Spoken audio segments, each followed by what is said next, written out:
Good Samaritan shot dead. Kingston, Jamaica. A man who came to the rescue of a woman who was being robbed after leaving Alkaline's New Rules party at the National Stadium this morning was shot dead by robbers. Police said 21-year-old Arch Neil Roy Wayne Thomas was trying to be a good Samaritan and attempted to retrieve an item stolen from a robbery victim when he was killed.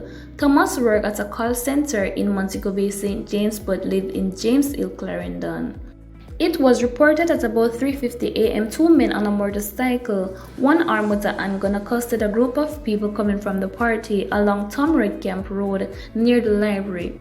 Police said the pillion came off the motorbike and robbed a woman off her back. Thomas then intervened and tried to get it back.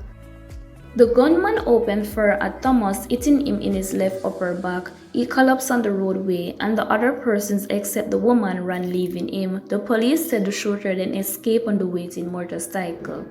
The woman stopped a passing police unit, which rushed Thomas to the Kingston Public Hospital, where he was pronounced dead at 4 a.m.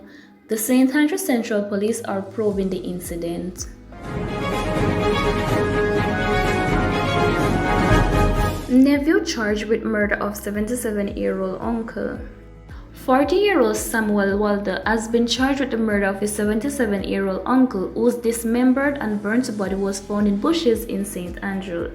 The remains of Derek Lindsay were discovered in the community of Cavaliers on Monday, June 6. The police report that Lindsay was last seen alive at his home in Brooks Level Road in Stony Hill, St. Andrew on Saturday, June 4, and a missing person report was subsequently filed for him. On June 6, a police team from Stony Hill Police Station, acting on information, carried out a search in an area known as Safa Gully in Cavaliers, where the human remains were found. Walder was being sought by the police as a prime suspect in the murder. Investigation led to Walder's house in Brook Level in Stony Hill, where bloodstains were found inside his home. Two suitcases were also missing from the home shared by the two men. Walder was subsequently arrested in Halfway Tree, St. Andrew on Tuesday, June 27. He was subsequently charged following a question and answer session. His court date is being finalized.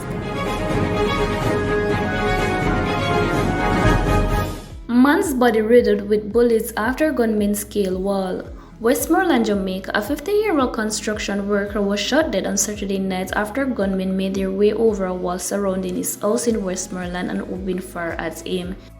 He has been identified as Joseph Scott. The fatal shooting took place in Sterling Grange Hill in the parish. According to the police corporate communications unit, about 8:50 p.m. residents heard what sounded like gunshots and alerted the police.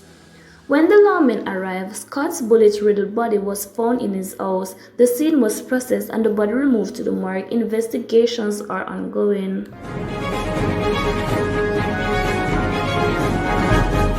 Man succumbed to injuries after Mandeville shooting incident. Manchester, Jamaica. A man has succumbed to his injuries following Saturday night shooting incident on Josie Plaza in Mandeville.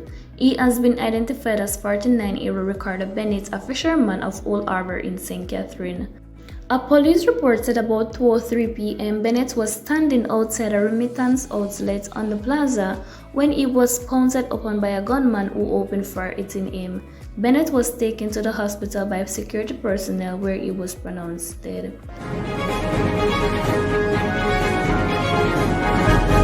Body of man found with gunshot wounds in St. Mary, Jamaica. Police detectives have launched a probe into the murder of a 22-year-old man whose body was found with gunshot wounds in Cama District in St. Mary on Saturday.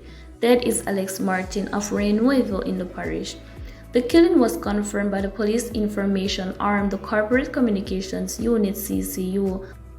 According to reports, residents of the rural community located near Hamilton Mountain heard loud explosions about 12:34 p.m. The police were summoned, and on their arrival, Martin was seen lying in a section of the roadway with gunshot wounds to the head. He was later pronounced dead. Vybz Kartel mentions Sparta in #FreedomStreet Instagram post. Hours on Instagram, the internationally famed rap boss had a post on his Instagram account with the #Sparta, #Gaza, and #FreedomStreet. Someone tagged Tommy Lee for me was a caption using the tandem with the post. This created a chain of comments with fans repeating the hashtag and tagging Tommy Lee in their response. The DJ, widely known as Vybz Kartel or Adi the Teacher, was born Adidja Palmer and has been the biggest name on the dancehall scene for years even after imprisonment. He was tried and convicted for murder of Clive Lizard Williams, where he was sentenced to life. He has made multiple appeals for a shorter sentence, which have been either denied or appealed again and granted. A phone interview he had with F2F Africa News from prison in August of 2021 about his 10 years in prison sees the dancehall entertainer admitting to believe that he will be soon freed from the confines of prison come 2022. According to the artist's attorney, who brought the appeal of his client's freedom to the Privy Council in the United Kingdom, this might be true. The Instagram post was in honor of the artist looking forward to release from prison, and hashtagging Tommy Lee, born Leroy Russell Jr., was a way of showing his support to the former member of his Gaza empire. Tommy Lee of the Sparta movement has been in prison since March 2021, which is not his first time in prison. For the illegal possession of a firearm and ammunition, he is currently serving 3 years. The post has drawn the attention of a multitude of fans who have never given up hopes to see the rampant shop DJ walk the streets once more.